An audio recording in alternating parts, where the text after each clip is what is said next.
Judy is a bunny who lives in a world full of predators. They say predators are no longer dangerous and that prey should trust them.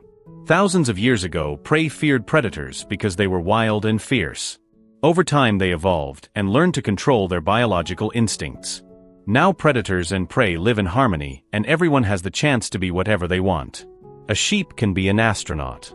A cheetah can be a lawyer. Judy dreams of becoming a police officer. When her parents hear her dream, they panic because there has never been a rabbit police officer. That job is reserved for predators. Her parents try to convince her to abandon her dream and stay on the carrot farm. But Judy wants to move to Zootopia. The big city is where anyone can become what they wish. There are no limits there. Judy notices that Gideon, the school bully, has stolen some tickets from her classmates. He is a fox who takes advantage of weaker sheep and rabbits. Despite her small size, Judy defends her friends and fights Gideon. She gets the tickets back but ends up scratched by the fox. Years pass and Judy enters the police academy. Even though everyone, including her instructors, tells her she will fail, she refuses to give up. She is not like her predator classmates.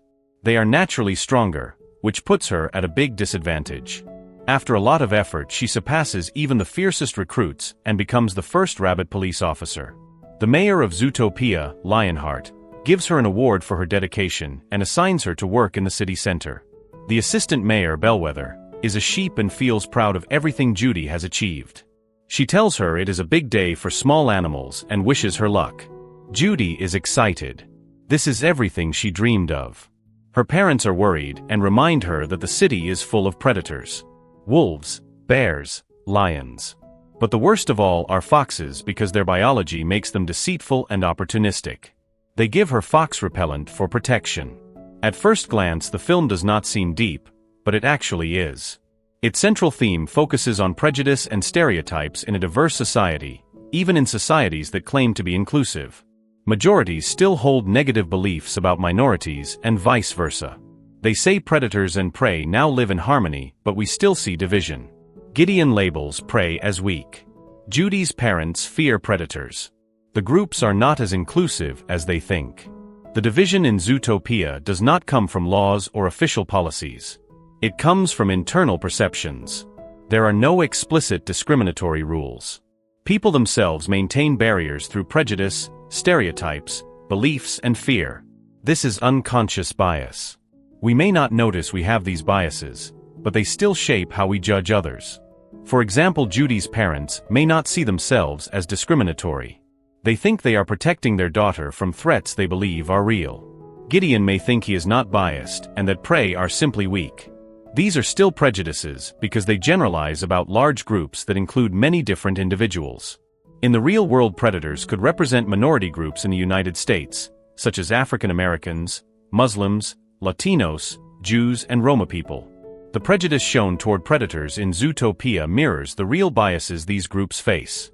Prey could represent the white population, which also faces its own stereotypes.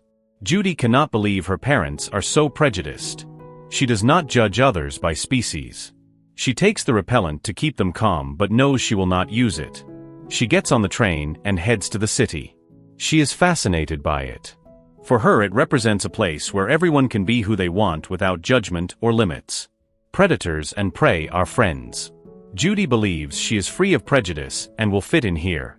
On her first day as an officer, she wakes up early and gets ready. She sees the fox repellent but decides to leave it behind. She thinks she is above that. But something makes her go back and take it just in case. In the police station, the predators stare at her with contempt. They do not understand why someone like Judy would do the same job as them. Chief Bogo is the worst of all. He explains that 14 mammals are missing, all predators. From a polar bear and a wolf to a small otter. He assigns work and sends all predator officers to search. Judy gets a special task. Parking duty. She tries to change his mind, but he refuses. He does not believe she can handle anything more. The movie also criticizes gender prejudice. Judy represents women who enter male-dominated fields. These women are often underestimated due to assumptions about physical or intellectual ability. Judy is small and seen as cute. One of her co-workers even calls her adorable. It may sound harmless, but in a work setting it reduces her to her appearance and ignores her abilities. Chief Bogo assigns her a role seen as more fitting for women. He gives her administrative or secondary tasks, while giving the more serious and prestigious roles to men. Even if he thinks he is protecting her, he is limiting her due to unconscious bias. Judy stays positive and decides to do her job perfectly. After finishing her tickets, she notices a fox walking down the street. Something seems suspicious. He is not doing anything wrong, but she has a feeling. She sees him enter an ice cream shop and follows him. He is with his son trying to buy a popsicle, but the elephant clerk refuses to serve him. Judy expects the fox to become aggressive and reaches for the repellent. But she sees the child and feels touched. She becomes upset at the elephant's behavior and steps in to help.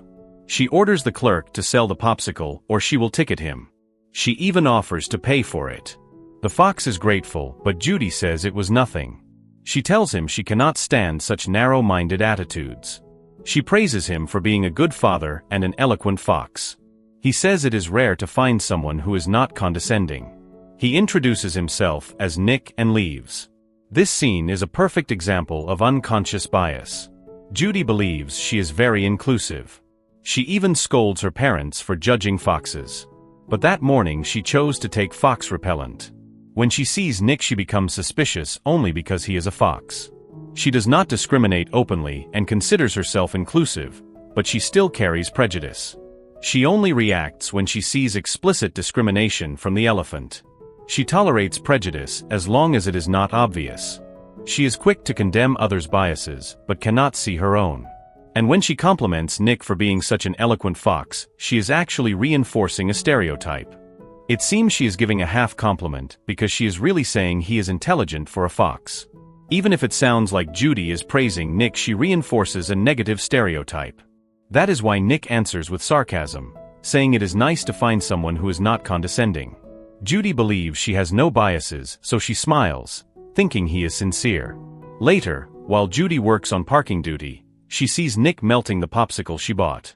He turns the liquid into smaller popsicles and sells them. He tricked her. The child he claimed was his son is actually an adult in disguise. Judy confronts him. She defended him and he only lied.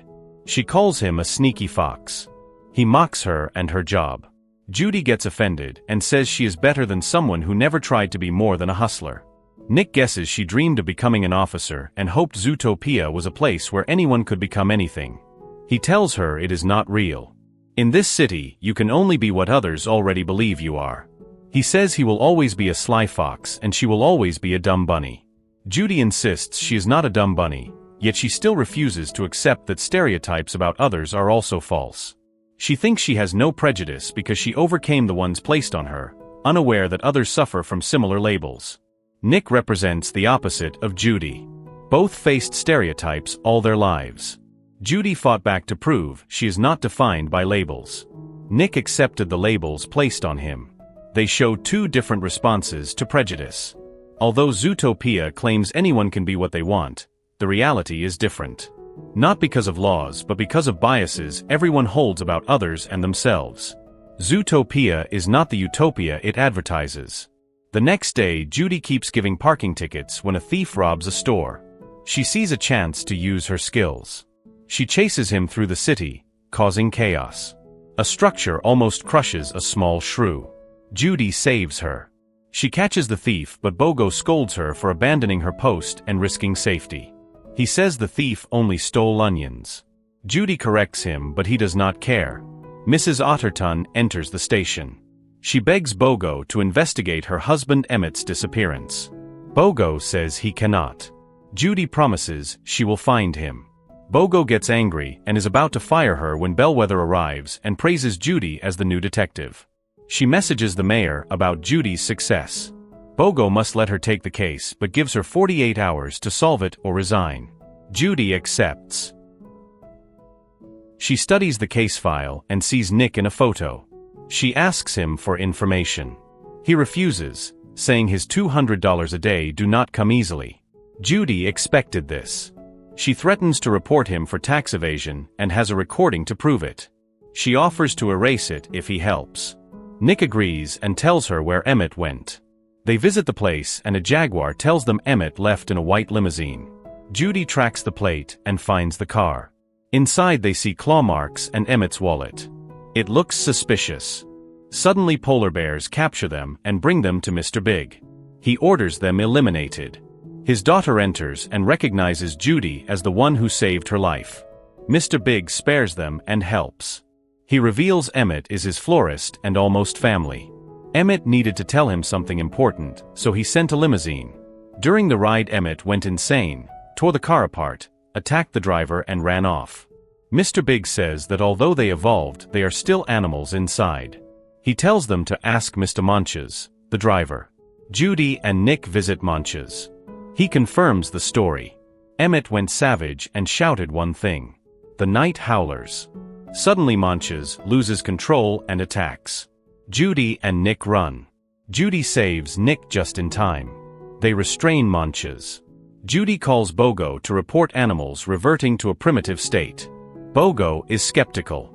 Nick reminds him they still have 10 hours left. They leave before he can argue. Judy thanks him. Nick gives her advice. Never let them see it gets to you. Judy is surprised. She thought Nick did not care what others thought. He shares his most painful memory. At 8 he wanted to join the Junior Ranger Scouts. His mother bought him a new uniform. He was the only predator. He recited the scout oath with hope. But the prey scouts did not trust a fox. They pinned him down, put a muzzle on him and told him they would never trust a fox. Nick ran away crying. He learned 2 things. Never let anyone see they hurt him. And if the world believes a fox is only a liar and a cheat, then there is no point trying to be anything else. He became a hustler because he stopped believing he had a chance to be more. They assigned him a role, made it hard to escape it, and he accepted it. This also happens in the real world. It is a self-fulfilling prophecy. The expectations that others place on us influence our behavior and eventually become part of our identity. For example, if a child is repeatedly told that he is not good at math, he may develop anxiety toward the subject and perform worse as a result, fulfilling the negative expectation. In the same way, when a member of a marginalized group is denied opportunities to show their true ability, there is a strong chance that they will end up accepting the restricted role society imposes on them. This mechanism keeps existing stereotypes alive. Over time, the people who created these stereotypes may mistakenly believe they were right because the behavior of marginalized groups appears to align with their preconceptions. But this alignment is not proof that the stereotypes are true. It is the result of a self-fulfilling prophecy. Nick comes up with an idea to find out what happened to Mr. Monches. He suggests checking the security cameras. They ask Assistant Mayor Bellwether to help them access the recordings. They see wolves capturing Monches and taking him to a strange building. Judy suddenly connects the clues. Emmett kept talking about the howlers. He must have been referring to these wolves. Monches, Emmett, and the other missing predators must be inside that building. They sneak inside and find several cages holding all the missing predators. All of them behave completely wild. They have lost their civilized side and act in a primitive way. They hear someone approaching. It is Mayor Lionheart and a scientist. The mayor pressures him for answers. Why are all the animals going savage, only predators? The scientist tells him it might be time to consider a biological component. Maybe there is something in predators' DNA that causes this behavior. The mayor refuses to accept that answer. He himself is a predator, a lion. He cannot tell the public that predators are biologically destined to go savage. That would cause panic and discrimination. It would criminalize part of the population based only on genetics, even though many predator citizens live honorable lives. However, Judy has already recorded the entire conversation. She sends it to Chief Bogo, and within minutes Mayor Lionheart is arrested for holding the predators without notifying the police. The mayor insists he only wanted to protect the city. They still do not know why this is happening, and revealing it too soon could be disastrous. Judy does not listen. She is convinced she is doing the right thing. The next day, Judy leads a press conference. Before it starts, she tells Nick he has been a great help and that it would be amazing if he joined her as her partner. She gives him an application form for the police academy. Nick is moved. Judy believes in him. Someone finally sees him as honorable and not just a con artist. Judy steps in front of the press and shares what she knows. The reporters ask why only predators are going savage. Judy does not have complete information but answers anyway. She says they do not know yet, but it might be related to biology. Some biological component or DNA. It seems predators are returning to their primal instincts. Her answer shocks everyone. Reporters who are predators and Nick himself begin to worry. They are being criminalized because of biology.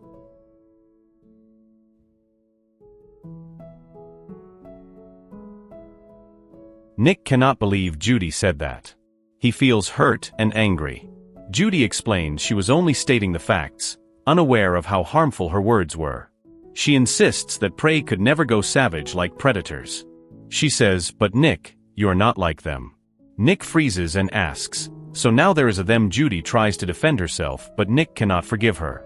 He also points out that she has carried fox repellent from the day they met. Feeling betrayed, Nick hands her the completed application form and walks away. The city falls into chaos. Incidents of predators going savage increase. Discrimination intensifies. Predators are denied access to places. They receive hurtful comments, face microaggressions, and endure violence. Prey citizens feel afraid and start discriminating against all predators, even though most predators are honorable and careful individuals. There is nothing predators can do to change their minds. They simply endure the mistreatment because they do not want to cause more trouble. Judy sees the chaos caused by her actions. She blames herself and resigns.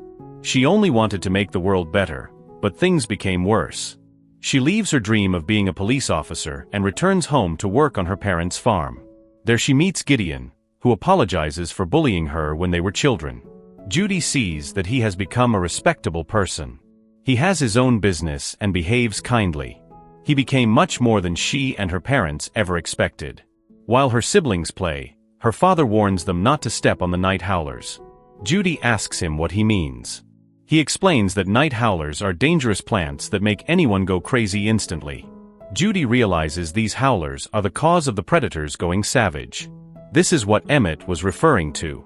She rushes back to Zootopia and finds Nick. She apologizes sincerely. Nick forgives her.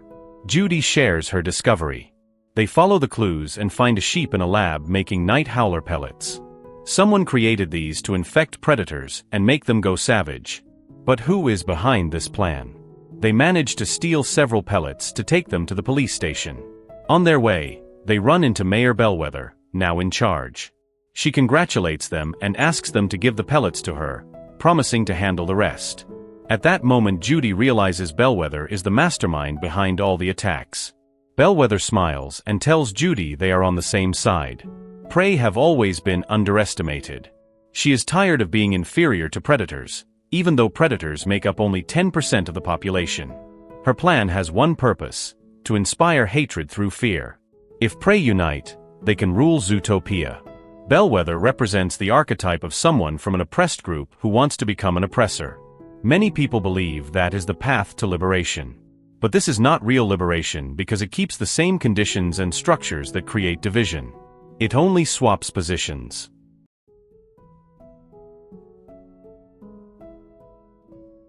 Judy says Bellwether's plan will never work.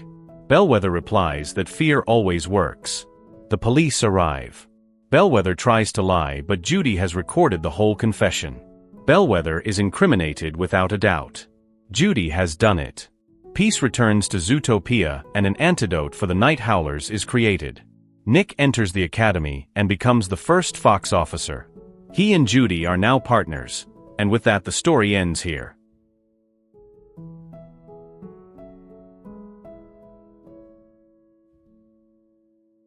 Zootopia shows how even the most diverse and inclusive places still have prejudice that creates division, tension, and fear among groups.